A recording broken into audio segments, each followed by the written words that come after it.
हाँ दोस्तों, खलील मारूफ एक बार फिर आपकी खिदमत में हाजिर हूँ।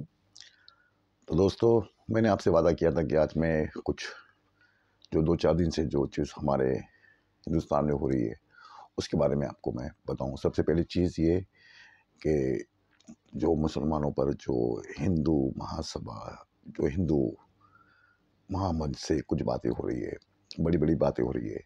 तो दोस्तों, ये क्या बातें हैं? ये क्यों? ये कैसे? ये कौन लोग हैं? ये क्या करना चाहते हैं? मैं आपके सामने वो बातें रखूँगा। और मैं दोस्तों, मैं आपको ये बिल्कुल मैं आपसे कहता हूँ कि ये इनको मैं घोल के पीता हूँ और मैं आपके सामने इसको बाहर निकाल रहा हूँ। जो घोलता हूँ मैं और उसको रखता हूँ, फिर मैं आपके सामने इसको पेश करता हूँ अपने नज़रिए से। आप इसमें जज करें, सोचें, समझें और उसके पीछे किस तरह से हिकमत अमली होनी चाहिए कि हमारे मुल्क में शांति और अमन भाईचारा जो बढ़ते रहे, इसके लिए लोग काम करें और फिर उसके बारे में हम लोग देखेंगे। तो दोस्तों, बड़ी खुशी की बात है कि राहुल गांधी ने एक हफ्ता पहले कहा कि हिंदुज़म और हिंदू में फ़र्क है। उन्होंने फ़र्क बताया। वो बिल्कुल मैंने आपको ये चीज़ को तो मैंने आपके वो शायद एक 4 महीने पहले मैंने आपको बताई थी बातें कि इसमें फ़र्क होता है। तो क्या दोस्तों, ये क्या इसमें फ़र्क मैंने आपको सिर्फ़ फ़र्क बताया था और मैं आपको थोड़ा उसमें डीप में लेके जाऊँगा, जिस आपको ये समझ में आनी चाहिए कि असल में ये चीज़ है क्या और ये क्यों हो रहा है। ये समझना हमें ज़रूरी है। तो मैं आपके सामने यही चीज़ें रखने की कोशिश करूँगा। तो दोस्तों, हिंदुज़म और हिंदुज़म हिंदुत्व और हिंदू, ये 2 चीज़ें, ये दोनों चीज़ें इसमें ये आप समझ लें कि इसमें ज़मीन और आसमान का फ़र्क है। ये पहली बात आप नोट करें अच्छी तरह से। जितने भी मेरे हिंदू, मुस्लिम जो भी मुझे देखते होंगे शायद, तो आप इसको अच्छी तरह से नोट करें कि बहुत फ़र्क है। देखो, इसमें ये भी होना चाहिए कि हमारे में भी बहुत सारी ऐसी तंज़ीमें जिसमें एक एक मोमिन, एक मुसलमान में और वो मुसलमान में, जैसे कि हमारे पास बहुत सारी मिसाल है। बोको हराम है और बहुत सारी सी तंज़ीमें दुनिया में, ये आईएसआई वाले हैं, ये है। ये भी इस तरह से उनकी एक आइडियोलॉजी वो लोग बना के दुनिया के सामने रखते हैं और वो लोग दुनिया को परेशान करते हैं। ये एक समझ होती है, एक हद से गुज़र जाने की, अल्लाह और उसके रसूल से हद से गुज़र जाने की एक वो होती है, वो जो लोग करते हैं, फिर बाद में वो उसको पछताते हैं, नुकसान उठाते हैं, मर जाते हैं, फिर उसके बाद फिर हाथ कुछ नहीं लगता है। तो बहुत सारी तो हमें ऐसा नहीं कि हम लोग ही पाक साफ़ है, हमारे बहुत सारी तंज़ीमें हैं, हमारे बहुत सारे ऑर्गनाइज़ेशन चलते हैं जो बड़े पाक साफ़ है, ऐसी बात नहीं है। हमारे में बहुत सारी ऐसी गंदगियाँ है, जो हमारे मज़हब पे वो उँगली उठाने का लोगों को मौका मिल जाता है कि देखो ये क्या हो रहा है, ये क्या हो रहा है, तो ये हमें बहुत समझना है। तो हम लोग रहते हैं हिंदुस्तान में, तो हमें यहाँ की थोड़ी बातें समझना ज़रूरी है। बाहर की तो बात होती है, इंशाल्लाह उसको मैं आपको रखूँगा अपने अपने ज़हन के हिसाब से। तो दोस्तों, हिंदुज़म हिंदुत्व और हिंदू में फ़र्क है। तो ये क्या है? ये क्यों है? तो ये दोस्तों, ये शुरुआत तो समझो बहुत पहले हुई थी। ये शुरुआत बहुत पहले हुई थी। मैं आपको बताता हूँ कि 70-75 साल पहले ये आरएसएस तंज़ीम जब से वजूद में आई है, इनके बड़े-बड़े नाम हैं, आप जानते होंगे शायद, ये बहुत बड़े नाम हैं। ये लोगों ने इसको बनाया, इस तंज़ीम को। और उसके बाद तो इन्होंने अपनी एक जैसे यही लोग, मैंने आपको नाम बताया कि हमारे वाले ने जिस तरह से किया, इस तरह से इन्होंने भी ऐसा किया कि ऐसा होना चाहिए, ज़रा एग्रेसिव होना चाहिए, ज़रा एग्रेसिव, क्योंकि हम शुरू करते हैं ओम शांति, शांति, शांति, हमेशा शांति, हर जगह शांति, सबके घर में शांति, हर के दिलों में शांति, हम तो शांति की बात करते हैं। ये जो हिंदू, जो सनातनी हिंदू जो असल होते हैं, वो हमेशा आप उनको देखिए, जैसे हम लोग बिस्मिल्लाह, हम लोग पहले शैतान को उस पर लानत भेजते हैं, उसको मलामत करके उसको पहले हम लोग भगाते हैं, उसके बाद अपनी बात रखते हैं कि शैतान पर पहले हम लोग उसको दूर हम लोग भगाते हैं। तो उसी तरह से वो लोग भी अपने जब जो जो प्रवचन करते हैं, तो उसमें वो लोग पहले कहते हैं कि शांति, शांति, शांति। वो शांति की प्रार्थना करते हैं और उसके बाद और शांति वो सिर्फ़ वो शांति सिर्फ़ वो अपने रूह के लिए, अपने जिस्म के लिए, अपने घर के लिए, अपने मुल्क के लिए, अपनी रियासत के लिए, वो सभी के लिए करते हैं। और ये शांति है।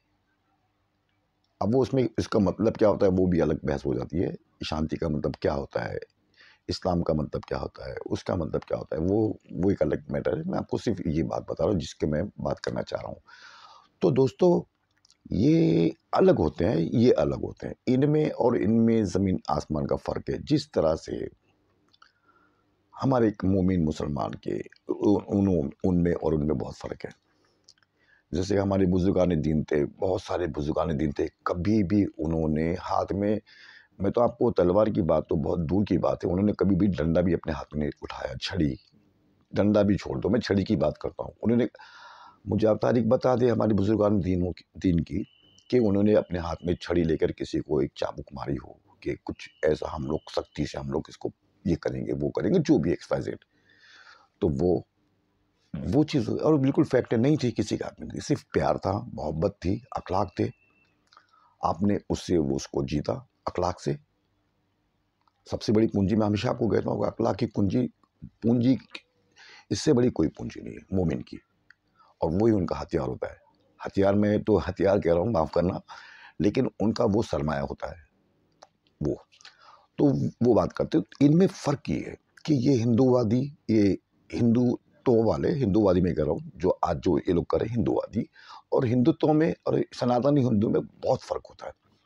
ये आरएसएस ने बनाई। अब उसमें मसला ये आता है, ये जो कल अभी 2 दिन पहले जो प्रोग्राम हुआ, जो हुआ है उत्तराखंड में, ये ये क्या है? ये कहाँ से लोग आते हैं? तो वो लोग, मेरे पास शंकराचार्य जो है पुरी के, उनकी मेरे पास क्लिप है, मैं आपको दिखा सकता हूँ। उस ज़माने के बजरंग दल के बहुत बड़े, वो अशोक सिंघल थे जो प्रेसिडेंट थे बजरंग दल के, उन्होंने, उनकी बहस होती है तो कहे कहाँ से तुम ये बना लेते हो। मैंने आपको कैसेट में एक बार हवाला दिया था, 2-4 महीने पहले की बात है, आप कैसेट चेक कर सकते हो, मैंने नाम दिया था उनका, वही शंकराचार्य का। उन्होंने कहा ये आप लोग कहाँ से पैदा करते हो उसको? नहीं, ये तो हमको सियासत है, ज़रा डराना पड़ता है, हमारी भी चलनी चाहिए, हमको तो ये शंकराचार्य, ये महामंडलेश्वर, ये वो आप बना लेते हो, कैसे बना लेते हो? तो वो उन्होंने कहा कि सियासत है, ज़रा करना है, हमें करना है, ज़रा हमारी अलग से छाप बता रही है, वो अलग। तो वो सारी जो आपने जो धर्म संसद देखी है आपने परसों, इसमें एक भी जो सनातनी हिंदू होता है, जो सनातन परंपरा का पालन करता है, वो उसमें एक भी नहीं था। ये सिर्फ उनके बनाए हुए, ये जो ऊपर से जो जमात होती है आरएसएस, ये इनके बनाए हुए सारे लोग होते हैं। क्या ये आप में तो ये टैलेंट है, आप तो वाह वाह, आप तो बहुत अच्छा भड़का सकते हो, आप में तो बहुत अच्छी, ये तो बहुत जबरदस्त टैलेंट है, वो सुरेश चौहान जी है, वो नरसिम्हा, वो कुछ है, वो कितने, वो बहुत सारे नाम थे उसमें। तो वो आप में वो लोग टैलेंट देखते हैं। अभी एक लड़का पानी पीता है जाके वो उनके मंदिर में, तो वो वहाँ से उसको हाईलाइट मिल जाती है, मैंने भगा दिया, मैंने ऐसा कर दिया, वो हाईलाइट मिल के कहा ये तो हमारे काम का आदमी है। उनको अपने काम के आदमी ऐसे जो होते हैं वो उसको अपनी तरफ कर लेते हैं, वो अपने काम के आदमियों को अपनी तरफ खींच लेते हैं, और उसको अच्छे से पद बिठा के, आप बस ये हमारे काम का आदमी है, ये बड़ा अच्छे से भड़का सकता है, लड़वा सकता है, मरवा सकता है। अ, तो वो उनके काम के होते हैं। अब आप प्रवचन देख लेना, आप जैसे कि रवि रविशंकर है, श्री श्री रविशंकर है, बापू है, मुरारी बापू है, आसाराम थे जो अभी जेल में है, राम रहीम सिंह जो थे, जो पंजाब में थे, वो जो अभी जेल में है, उनका आप देख लें। एक शनि महाराज थे जो अभी जेल में है, आप उनका देख लें। और एक संत पाल थे जो हरियाणा के थे, वो आप देख लें, वो भी जेल में थे। और कोई वो डांस वांस करते थे जो भी थे, वो भी जेल में थे। तो वो लोग, वो कभी भी उन्होंने जो भी उन्होंने किया, वो वो बहुत सारे स्कैंडल थे उसमें पकड़े गए, लेकिन उन्होंने कभी भी स्पीच में लड़वाने की, मरवाने की बात नहीं की। ये फैक्ट है, उन्होंने कभी नहीं कहा। उन्होंने कहा कि बस मुझे गुरु मानो, मैं तुम्हारा भला कर दूंगा, मैं तुम्हारे लिए कुछ कर दूंगा, बस वो था। एक उनकी फिलॉसफी, एक आइडियोलॉजी है उनकी, वो लोग करते हैं। लेकिन कभी भी उन्होंने वो फसाद की बात, लड़वाने वाली बात कभी नहीं की, कभी नहीं की। आप देख लो, वो खुराफात कुछ किए हो सकते हैं उन्होंने, वो चल रही है केस, वो तो केस उनके ऊपर चल ही रहा है, लेकिन उन्होंने कभी भी ये चीज़ें नहीं की। तो वो थे कितने भी, वो खुराफाती दिमाग में खुराफात कुछ हो सकते हो, कितने भी खुराफात भरे हो, लेकिन उन्होंने कभी भी ये क्रिमिनल राइट को, फसाद को, कभी भी उन्होंने उसको नहीं किया जस्टिफाई कि नहीं ये बिल्कुल सही है, हम या तो हिंदू राष्ट्र बनाएंगे, हम लोग वो करेंगे, हम लोग वो करेंगे। हाँ, लेकिन मैं देख रहा हूँ एक 4 शंकराचार्य होते हैं, 4 है, पुरी के, द्वारका के है, एक वो चेन्नई में एक है, और एक पुरी के, द्वारका, वो ये 4 शंकराचार्य होते हैं, वो ठीक है। एक जो पुरी के जो शंकराचार्य है, ज़रा वो बहुत ज़्यादा, वो अब कह रहे हैं कि मैं देख रहा हूँ कि 2-3 साल में ये हिंदू राष्ट्र और वो हिंदू युग बनने वाला है, हम लोग दुनिया के इमाम बनने वाले हैं, हमारी भाषा में, उर्दू भाषा में इमाम, विश्व गुरु इसको हिंदी में कहते हैं, विश्व गुरु हम लोग बन जाएंगे। अब वो वो बता रहे, मैं उनकी जब मेरे पास उसकी, मैं जब फेसबुक पे डालूंगा तो उसको मैं उनकी, उसका जो स्क्रीनशॉट है मैं आपको उसमें एक ऐड करके नीचे आप देख लेना स्क्रीनशॉट में, कमेंट बॉक्स में मैं उसको, उनकी 4-5 मेरे पास मैंने उनके रखा हूँ, तो उनका जो उनकी जो सभाएं हो रही है, रोज़ वो कहीं जा रहे हैं, आ रहे हैं, और कुछ लोगों से बात रख रहे हैं अपनी, क्या ये अभी 2-4 साल में हिंदू राष्ट्र बनने वाला है और ऐसा करेंगे। उनको, उनका मसला ये है कि ये जो गवर्नमेंट है, ये जो मोदी गवर्नमेंट है, जो इनके फिर ये जो इनके साधु संत है, ये इनको ज़रा भी कुछ ऐसी कुछ पूछ नहीं रहे हैं इनको। ये जो शंकराचार्य पुरी के हैं, हमारे हैं, वो उनको ज़रा भी नहीं पूछ रहे। तो अपनी वो भड़ास निकाल के लोगों में ला रहे हैं कि देखो मुझे भी, और वो अल्टीमेटली वो भी ऐसा कहना चाह रहे हैं कि देखो ऐसा है कि मैं भी वही, ज़रा कम बोल रहा हूँ, लेकिन वही बोल रहा हूँ जो ये लोग कह रहे हैं। हालांकि जो दूसरे शंकराचार्य, वो लोग ने ज़रा भी नहीं कहा इसमें, वो अपने आप को इनसे अलग रखते हैं, बहुत दूर रहते हैं वो लोग, लेकिन ये जो है वो ज़्यादा कुछ बोल रहे हैं कि नहीं देखो।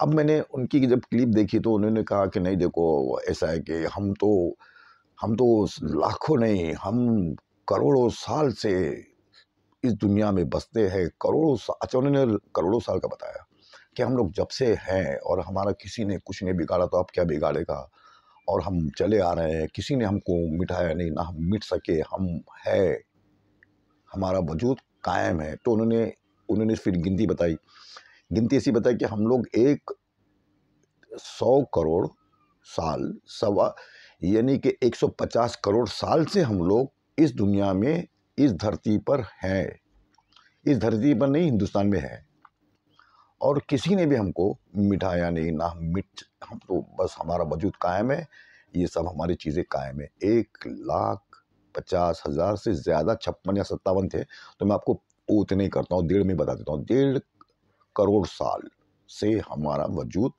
दुनिया में है और हम लोग ठीक है। तो मैं, अब देखिए उन्होंने अपनी बात रखी, अब मैं अपने हिसाब से मैं उसको खंगालने लगा, तो मैं भी ज़रा चेक किया कि भाई मेरे को ये दिखना था कि 2000 में इंसान कितनी इस दुनिया में बसते थे। तो 2000 में इंसान बसते थे करीब करीब 61 मिलियन, 61 मिलियन। उसके पहले आप जाइए 1950 में, तो उसमें थे 25 मिलियन। उसके बाद जाइए 1800 में, उसमें थे 16 मिलियन। उसके बाद 1850 में जाइए तो उसमें थे सिर्फ 12 मिलियन। इन्हीं इंसानों की तादाद जो थी वो अब मैं को मिलियन की बात बता रहा हूँ मैं, ये मिलियन थे। तो फिर मैं जरा उसको जम मारा, मैंने बहुत सारे जम मारी, जम मारने के बाद मैं 1000 साल, 2000 साल, 3000 साल, 4000 साल, 5000, मैं करोड़ों पे जम नहीं मारा भाई साहब। 1 करोड़ साल, 2 करोड़ साल नहीं, मैंने सिर्फ पहले 1000 से शुरू की। 1000, 2000, 3000, 4000, 5000 साल। तो अनुमान, एक अनुमान होता है, एक अनुमानी आंकड़ा उन्होंने पेश किया। उन्होंने एक कि दुनिया में पॉपुलेशन कितनी थी, बीसी, इन एडी, वो सब मिलाकर उन्होंने एक अनुमान आंकड़ा रखा कि भाई इस ज़माने में इतनी तादाद थी।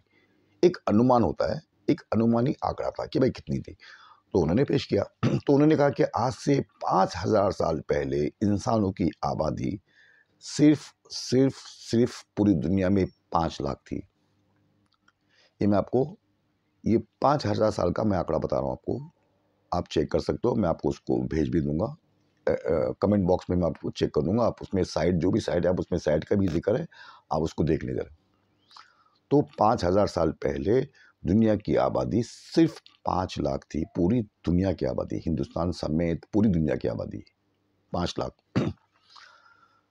तो आप इसी को जम मारें, जब ये मैंने आपको अभी जो शुरुआती आंकड़ा बता कि ये 25-12 मिलियन, फिर 5000 साल, 1000 साल का भी आंकड़ा था, मैं बहुत लंबी लिस्ट में आपको सिर्फ मुझे जो पॉइंट बताना मैं सिर्फ वो आंकड़ा आपको बता रहा हूँ। तो ये हो जाते हैं, ये 5000 साल पहले 5 लाख, तो फिर 10,000 साल पहले कितने। अब मैं ये चकरा गया कि 10,000 साल पहले इंसान की आबादी कितनी हो सकती है दुनिया में। तो मुझे लगा कि उसमें 50,000 भी मुझे नहीं दिख रहे, अगर वो आंकड़े से मैं चलूँ, हज़ार हज़ार हज़ार हज़ार, तो मुझे 10,000 भी पूरी दुनिया की आबादी नज़र नहीं आ रही है। 10,000 पूरी दुनिया की आबादी।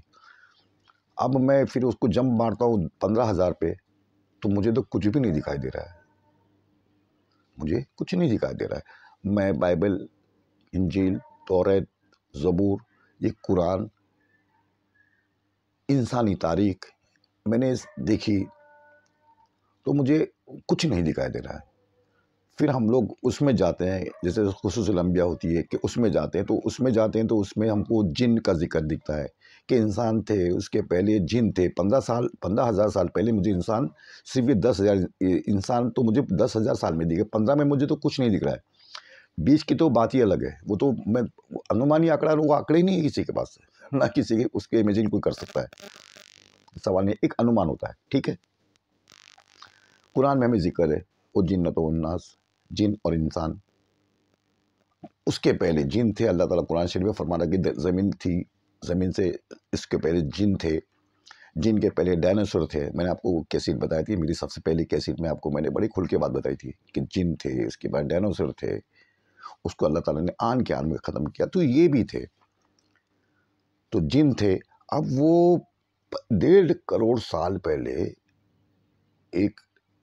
एक 100 करोड़ और 150, ये 50 करोड़ ये साल पहले, समझ से बाहर है मेरे।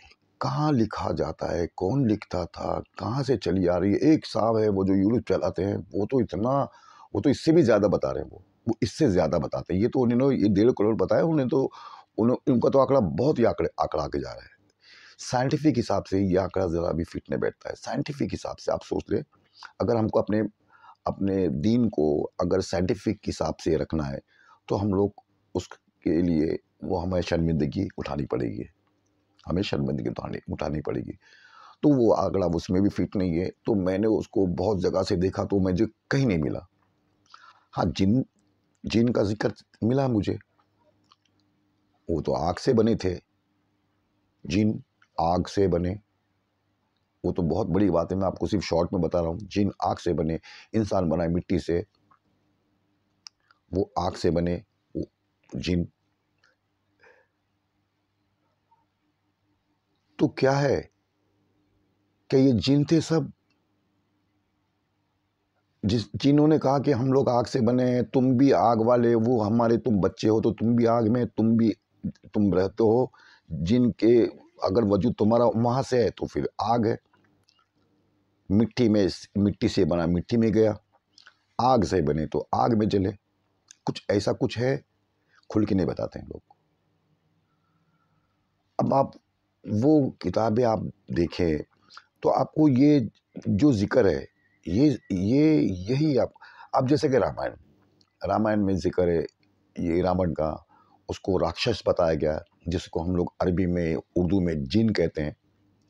राक्षस, अगर वो राक्षस था नहीं था वो अलग बात है, लेकिन वो उसमें राक्षसी गुण थे। वो खतरनाक, मारना, तोड़ना, काटना, जलना, भूनना, एक दूसरे को बर्दाश्त नहीं करना, हर चीज़ को भी वो गुण, मैं गुण पकड़ लेता हूँ, उसमें राक्षसी गुण थे। हम लोग कहते हैं कि भाई बड़ा शैतान बच्चा है, बड़ा शैतान इंसान है, बोलते हैं ना बच्चा बड़ी शैतानी करता है, उसमें बहुत वो अगर हल्ला गुल्ला मचाता है तो शैतानी गुण, ये इंसान की, आज भी लोग बोलते हैं शैतानी आ गई, बहुत शैतानी करता है बच्चा आपका, हो सकता है, मैं इसमें वो नहीं कर रहा हूँ। तो जिन, इंसान, तो मेरे समझ में ये आंकड़ा नहीं आता है, मेरे समझ में ये आंकड़ा आया भी नहीं अभी तक। तो ये मैंने अनुमानी आंकड़े में देखा तो मुझे मैच नहीं खा रहा, अभी वो इतने करोड़ साल पहले पता नहीं क्या था, बहुत सारी ऐसी ऐसी बातें थी। तो ये जो है, आप इसको, मैं आपको कहता हूँ ना, आप इसको ज़रा भी, कितना उसमें कहा जा रहा है मीडिया पर, सोशल मीडिया पर, हाँ ठीक है, अल्फाज बहुत ही ज़्यादा खराब थे, बड़े अल्फाज खराब थे, मैं इसको ज़रा भी मैं इसमें ये नहीं करता हूँ, बहुत खतरनाक अल्फाज थे उनके। लेकिन मैं कहता हूँ ना कि इसमें मुसलमानों को, क्रिश्चियनों को, जितने भी हमारे बसते हैं, दलित भाई है वगैरह, इनको ज़रा भी इसमें टेंशन लेने की ज़रूरत नहीं है। मैं आपको आप मेरी बात आप लिख के रख दो।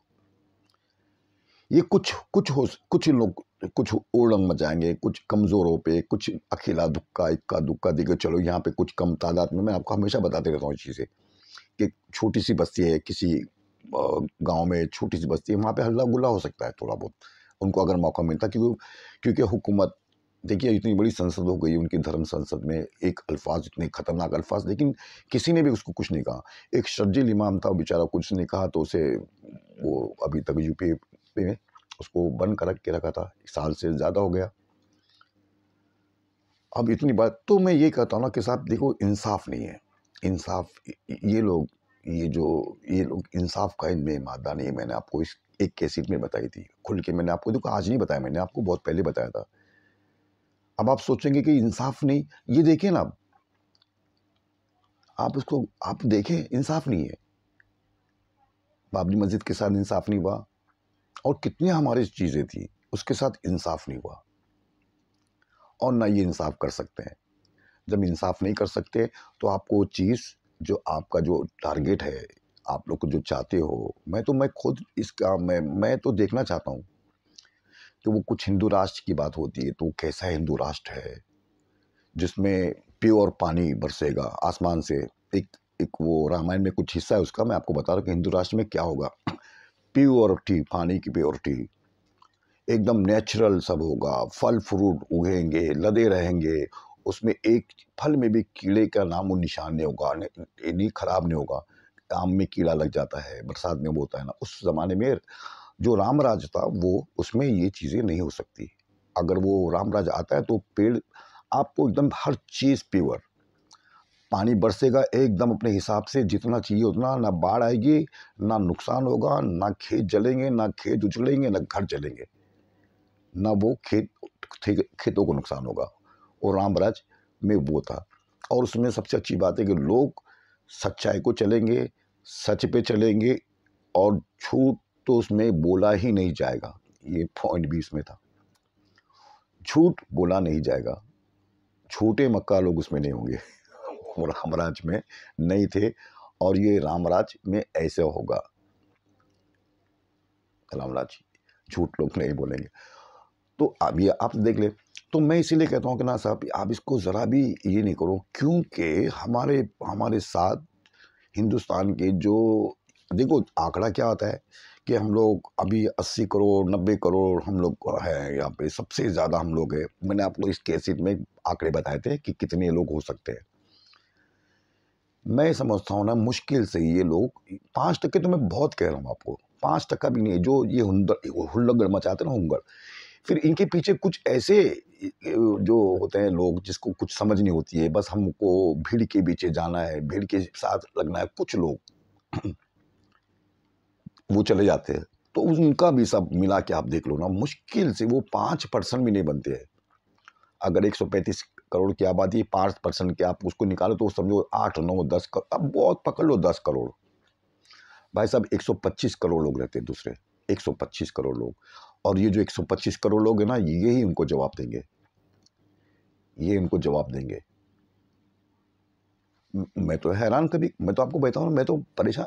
क्या होता है, देखिए लालू प्रसाद, मुलायम सिंह होते हैं, अखिलेश यादव है, मायावती है, शरद पवार है, स्टालियन है, बीजू पटनायक है, इनको, इन लोगों से कोई मतलब नहीं, इन लोगों से।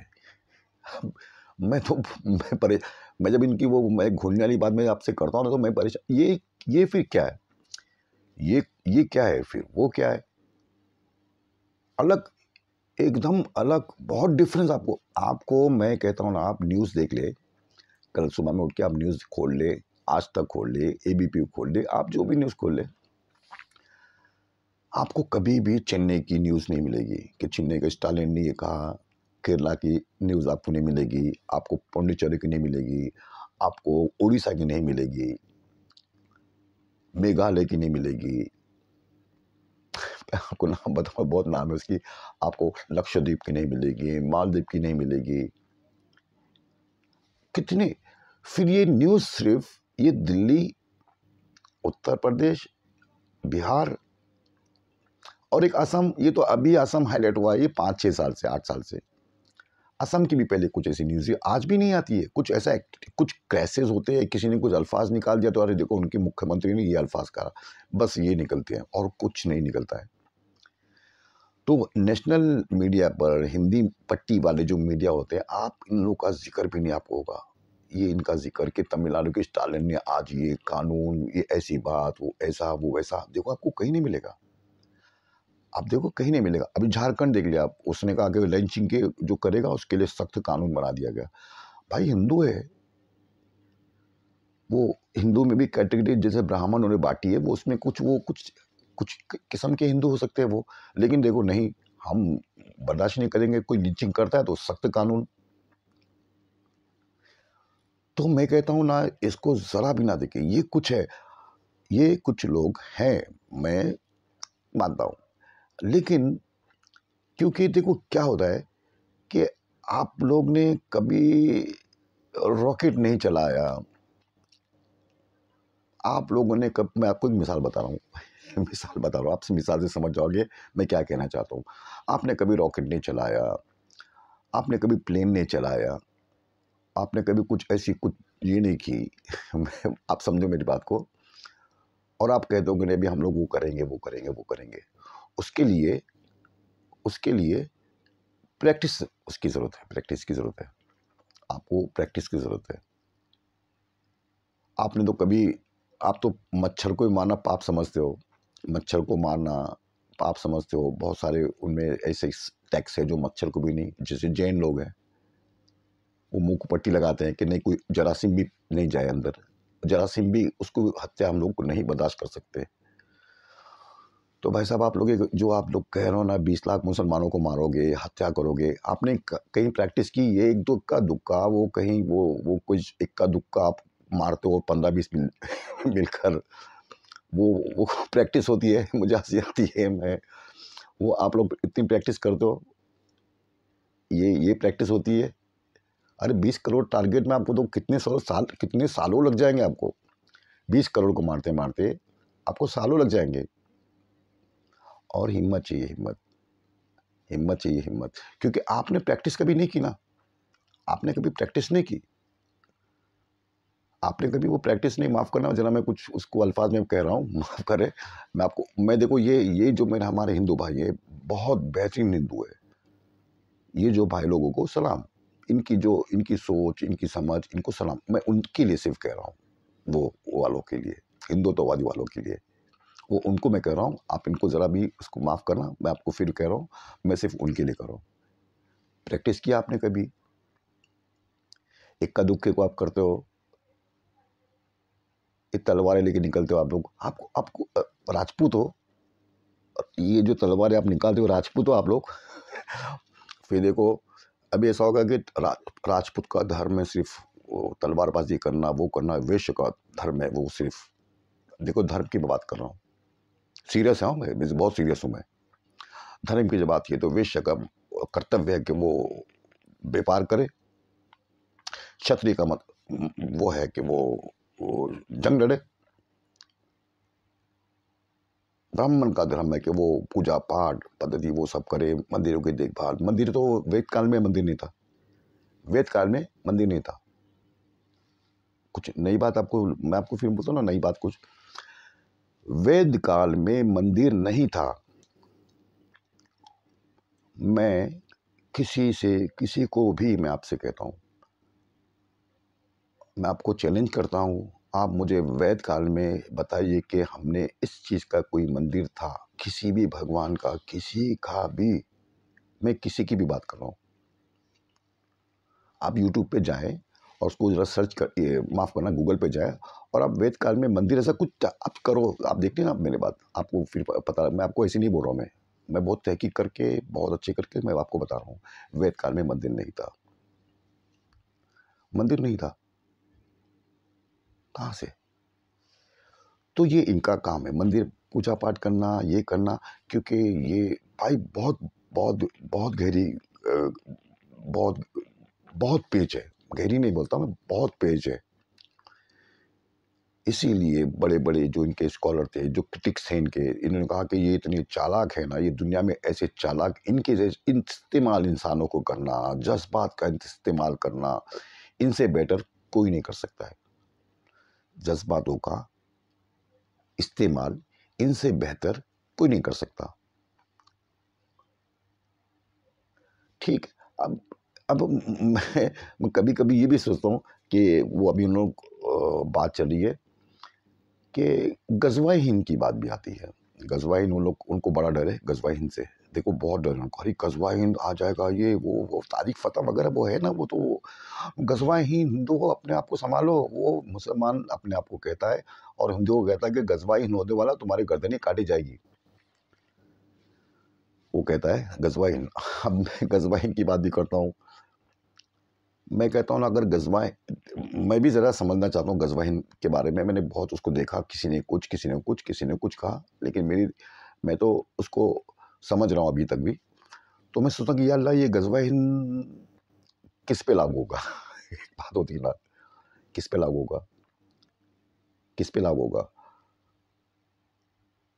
इस्लाम के जो खिलाफ होगा, इस्लाम को जो बुरा चाहेगा, इस्लाम के जो खिलाफ उठ के कहेगा मैं इस्लाम को मिटा दूंगा, मैं इस्लाम को वो कर दूंगा, वह इस्लाम को ये कर दूंगा, उसके खिलाफ गजवा, वो आज हो, कल हो, किसी भी वक्त हो, वो जब होगा और उनके खिलाफ होगा।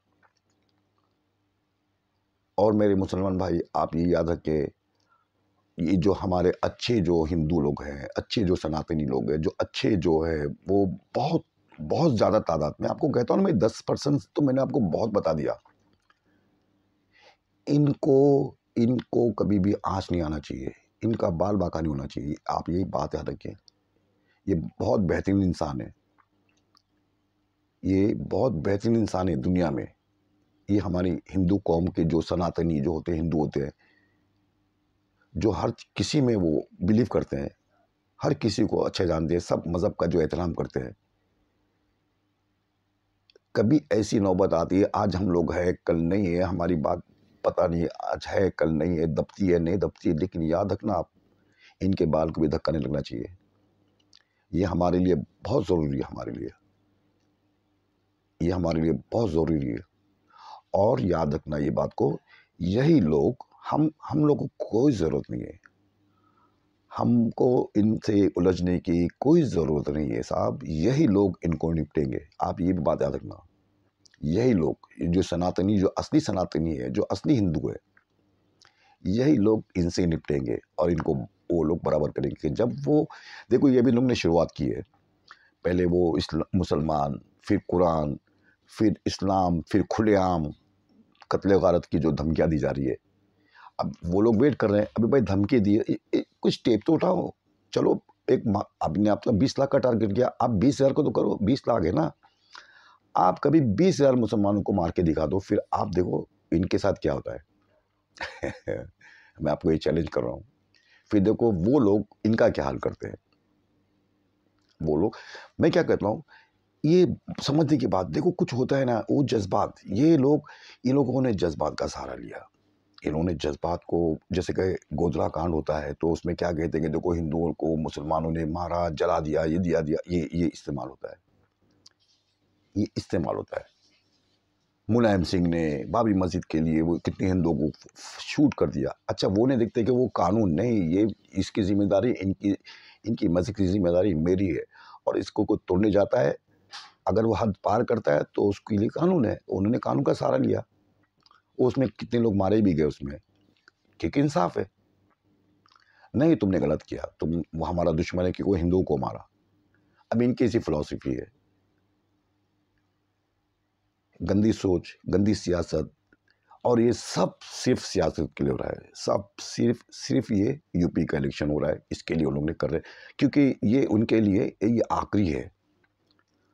और मैं आपसे कहता हूँ, जब ये लोग हट जाएंगे कुर्सी से, शुरुआत तो यूपी से होगी, जब ये हट जाएंगे ये वापस कभी नहीं आएंगे। मैं आपको लिख के मैं देता हूँ, मैं आपको लिख के देता हूँ, ये आप मेरी बात नोट कर ले अच्छी तरह से। इंशाल्लाह जब एक बार जाएंगे यूपी से, ये कभी नहीं आएंगे, ये कभी भी नहीं आएंगे फिर वो वापस सत्ता में। ये मैं यूपी सेंट्रल गवर्नमेंट, सेंट्रल की बात कर रहा हूँ मैं, सेंट्रल की। वो जज्बात में बोल रहा हूँ, ये लोग जज्बात का बड़ा अच्छा इस्तेमाल करते हैं। इनको एडवाइस ली जाती है कि भाई बताओ आप क्या जज्बात, तो हाँ कुछ ऐसा कर देते हैं तो फिर वो आपकी हिमायत में एकदम हो जाएगा। ये होता है, इसके अलावा कुछ नहीं है। प्रशांत किशोर ने यही कहा ना कि ममता बनर्जी जीत रही है, हाँ, लेकिन उसमें कुछ ऐसे इवेंट नहीं हो जावे, जैसे मिलिट्री बेस पे हमला होता है, कुछ ऐसा होता है, कुछ वैसा होता है। अगर वो नहीं होता है तो ममता को हराना मुश्किल है इनके लिए। और कुछ नहीं हुआ। वो जब उसने कहा तो बोले भाई ये तो अगर उनको बोलेगा कि मैंने को पहले ही बोला था कि अगर ऐसा ना हो तो ऐसा, लेकिन वो नहीं हुआ और ममता जीत जाती है। तो बड़ी कहानी है साहब। मैं कहता हूँ ना आप लोगों से, मैं आपको फिर मैं कह रहा हूँ, कोई ज़रूरत नहीं है ये जो हमारे इन लोग कहते हैं कि 80 करोड़ हिंदू है, 90 करोड़ हिंदू है। मैं कहता हूँ 10 करोड़ भी नहीं है, मैं 10 ही करोड़ पकड़ता हूँ। जो ये 80 जो बचते हैं, एग्जाम्पल, ये हमारी ढाल है, ये हमारी ताकत है, ये हिंदुस्तान की ताकत है, ये हिंदुस्तान की, ये गुलदस्ता है, ये हिंदुस्तान एक गुलदस्ता है। ये जब ये उड़ जाएंगे इनके लिए तो कुछ नहीं है भाई साहब, कुछ नहीं है। अब वो सोचते हैं कि म्यांमार में ऐसा हुआ तो हम भी यहाँ ऐसा करेंगे, मुसलमान को मार के भगाएंगे, लेकिन वहाँ की कहानी अलग है। वो गांव की थी, वो बहुत बहुत लंबी कहानी है। वो म्यांमार का ऐसे हुआ थोड़ी कि किसी को बस वो वहाँ मार रहे भाग रहे, वहाँ पे कुछ अलग कहानी थी। वो भी कुछ अलग वो चल रहे थे, अपना अलग लेके चल रहे थे कि हमें भी अलग से, वो मुसलमान की अक्सरियत है, हमको भी अलग चाहिए। चाइना में हो रहा है इग्नोर, वो जो हमारे होते हैं वहाँ भी कुछ ऐसी वो प्रॉब्लम थी कि भाई ठीक है हम लोग ज़्यादा रहते तो हमको अलग नहीं, हमको अपने हिसाब से हमारी इबादतें वगैरह करने दो, जो हमारा राइट्स है, इंसानों का जो राइट्स है, हमें राइट चाहिए, आप हमें करने दो। तो वहाँ पे वो चीज़ें, बहुत सारी चीज़ें, तो उसमें ये चीज़ें आती है। देखो मैं आपको किसी भी इंसान को मैं इसी पे किस पे कि इस मौजू पे किसी ने भी आज तक, मेरी ज़बान लड़खड़ा रही है इस मौजू पे बोलने के लिए, लेकिन मुझे बोलना है क्योंकि मुझे हक बोलना है मुझे। देखिए कश्मीर का जो इशू हमारा है, कश्मीर का, मैं आपको याद को बात को, कश्मीर की लड़ाई ये इस्लाम की लड़ाई नहीं है। जिस तरह से हिंदू जो लोग यहाँ कर रहे हैं, ये इनकी लड़ाई नहीं है। इन्होंने उस इन्होंने हिंदू मज़हब का सहारा लेकर वो इस्लाम पर ऐसा करना चाहते हैं। वहाँ भी ऐसा हो रहा है पाकिस्तान में वो लोग भी कश्मीर को हथियार बना के इस्लाम का सहारा लेके वहाँ भी वो लोग कर रहे हैं। मैं बड़े बड़े दानिशवरों से आज ये पूछता हूँ और सवाल करता हूँ कि मुझे ये बताइए कि ये दीन की लड़ाई है या हुर्रियत की? हुर्रियत कॉन्फ्रेंस, हुर्रियत का मतलब पता है किसी को? हुर्रियत कॉन्फ्रेंस। देखो मैं कह रहा हूँ क्योंकि मैंने ये चीज़ को मैंने 20 साल पहले मैंने वो बात रखी थी किसी के सामने, बहुत लोगों के सामने, बोला ये इस्लाम की जंग नहीं है, ये हुर्रियत की जंग है। हाँ ठीक है, अक्सरियत मुसलमानों की है, इसमें कोई डाउट नहीं है, अक्सरियत मुसलमानों की है। कुछ मुसलमान मरते हैं, किसको तकलीफ होती है, तो हमें तकलीफ होती है। अगर कोई नाजायज़ बेकसूर मुसलमान मारा जाता है तो हमें तकलीफ होती है। अब ये तकलीफ भी हम लोग को ना हो तो ये, अब इन लोग चाहते हैं कि हम लोग मुसलमानों को वहाँ पे ऐसा करके बड़ी मज़े लेंगे और तुम भी नहीं करना। भी करते हो तो हो जाते हैं बदनाम। वो जो है कहावत, वैसे तुम हम लोग कश्मीर में ये करेंगे, 70 हटा देंगे, 370 को कर देंगे, फिर कुछ ऐसा कर देंगे, रोज़ 1-2 जन को मारेंगे, वो मैटर है। इस्लाम की जंग नहीं है, ये हुर्रियत की जंग है। भाई हमारा इलाका है, हम लोग यहाँ ज़्यादा रहते हैं तो हमें दे दो। ऐसा नहीं होता है, ऐसा नहीं होता है, ऐसा। वहाँ सालों तक तो बादशाह हिंदू था, वहाँ तक तो बादशाह हिंदू था। ये भी एक अलग कहानी है। जूनागढ़ का बादशाह मुस्लिम था, अवाम हिंदू थी। वहाँ का बादशाह हिंदू था, अवाम मुस्लिम थी, ये चला है। अब ये बोलेंगे नहीं हम लोग ज़्यादा हिंदू, ये ये ये हुर्रियत की जंग है। मरते हैं, तकलीफ होती है, मुसलमान है, नहीं समझ पा रहे उस चीज़ को। मैं इनकी हिमायत नहीं कर रहा हूँ, मैं आपको सिर्फ नुक्ता ये बता रहा हूँ, ये हुर्रियत की जंग है, एक इलाकाई जंग है। और वो लोगों ने उसको मजहबी जंग बना दी कि नहीं ये हमारे इस्लाम पे ऐसा होगा, कश्मीर का मसला, ये मसला, वो मसला, ये मसला, ये मसला उन्होंने पैदा किया उस चीज़ को। और वो लोग वहाँ पे जज्बात का फ़ायदा उठाते हैं, यहाँ लोग ये करते हैं। और हमारे कौम का ये गेम प्लान है। देखो क्या होता है, फिर वहाँ पे इतनी फ़ौज, 8-10 लाख की फ़ौज वहाँ रहती है, उनका खर्चा, उनका जो खर्चे होते हैं, फिर हमको नए-नए प्लेन खरीदने पड़ते हैं, नए-नए हथियार खरीदने पड़ते हैं उसके लिए। तो वहाँ करोड़ों खरबों की आप देखो ना, राफ़ेल वगैरह वगैरह इतने करोड़ों रुपए चले जाते हैं। तो वो पैसे वो उन लोग चाहते हैं कि इनके पैसे जाए, हम लोग 10-12 को भेज के कुछ ऐसा काम करेंगे, हर महीने को 10-12 वहाँ से ट्रेन करके भेजेंगे, फिर यहाँ काम करेंगे, फिर ये लोग उनको वो मारेंगे, फिर बोलेंगे और आएँगे तो चलो उनके लिए अच्छे जदीद हथियार हम लोग खरीदते हैं, कुछ क्या-क्या खरीदते हैं, लगाओ पैसा। अच्छा ये पैसा सब हमारा जो पैसा, उसमें ज़्यादातर वहाँ लगता है, हथियारों में लगता है, फ़ोर्स को लगता है, वहाँ पर रहना है, खाना है, पीना है, हथियार है, वगैरह-वगैरह, बहुत पैसे खर्चे होते हैं। और हमारी जो तरक्की होती है, वो रुक जाती है और वो लोग वो यही चाहते हैं। हमारे दुश्मन ममालिक हो सकते हैं, वो ही चाहते हैं कि ये लोग पैसे सिर्फ़ हथियार में खर्च करें, हथियार खरीदें, ताकि इन लोग बर्बाद होते रहें, इन लोग ऐसे ही रहें। मैं कहता हूँ अमन, चैन ऐसी हम लोग बैठ के क्यों नहीं एक ऐसे 100 साल का एक मुआहदा बनाते हैं, एक 100 साल का एग्रीमेंट करते हैं। आप बैठिए, एक कंकर भी ना आपकी तरफ से आएगा, ना हमारी तरफ से आएगा, ये गारंटी है। आप ऐसे मुआहदे बनाओ, आप ऐसे एग्रीमेंट करो कि तुम भी तरक्की करो, तुम भी आज भूखे हैं, हम भी आज, हमारी भी 80% अवाम $2 कमाती है। तो आओ, हम लोग बैठते हैं, हम लोग बात करते हैं। गोली की बात 2 तो दूर है, एक पत्थर भी ना इधर से चलेगा, ना उधर से चलेगा। आओ बैठ के बात करते हैं और उस पैसे को अवाम में खर्च करें। अवाम में स्कूल, कॉलेज, एजुकेशन, हेल्थ, बहुत बहुत चीज़ें हैं, बहुत दूसरी चाली चीज़ें उस पे खर्च करें। बच्चों का रोशन मुस्तकबिल करें। बहुत तरह ये, क्योंकि हम लोग बहुत पिछड़ चुके हैं। हम लोग कॉपी कर लेते हैं, हम लोग सजावट कुछ ऐसी कर लेते हैं कि हमारे पास बहुत कुछ अच्छा चल रहा है, लेकिन अंदर से पता है कि हम लोग क्या है। आज लोग कहेंगे कि हिंदुस्तान में 130, 120 करोड़ इंसान रहते हैं, लेकिन उसमें 80 लाख इंसानों के पास सिर्फ $2 की कमाई होती है। ये इंडेक्स बता रहा है। तो वो लोग कहेंगे कहाँ है तरक्की और कितना पैसा। आप फिर वो आप वो फिर वो अलग मैटर है कि इतना कितना बजट होता है, कितना पैसे खर्च होते हैं एजुकेशन पर, कितने उस पर, वो अलग बहस है। तो मैं ये कहता हूँ साहब, किसी को भी नहीं है। मैं तो सोचता हूँ कुछ ऐसी चीज़ आवे जो कि ये चीज़ें जंगे रुक जाएं। हम लोग बड़ी अमन की बात बड़ी शांति की बात, हर जगह अमन हो, शांति हो, उसकी बात, लेकिन हम लोग सबसे पहले हथियार खरीदते हैं। सारी दुनिया खरीदती है कि हम तुमको अगर आँख टिकाएँगे तो हम तुमको ख़त्म कर देंगे, तुम हमको ख़त्म कर देंगे, हम तुमको ख़त्म कर देंगे। सारी दुनिया में आज सबसे ज़्यादा बजट हथियारों का बनता है। और शांति, सलामती, पीस, बातें आपको बहुत मिल जाएँगी, लेकिन सबसे ज़्यादा ये चीज़ों में खरीदा जाता है हथियार।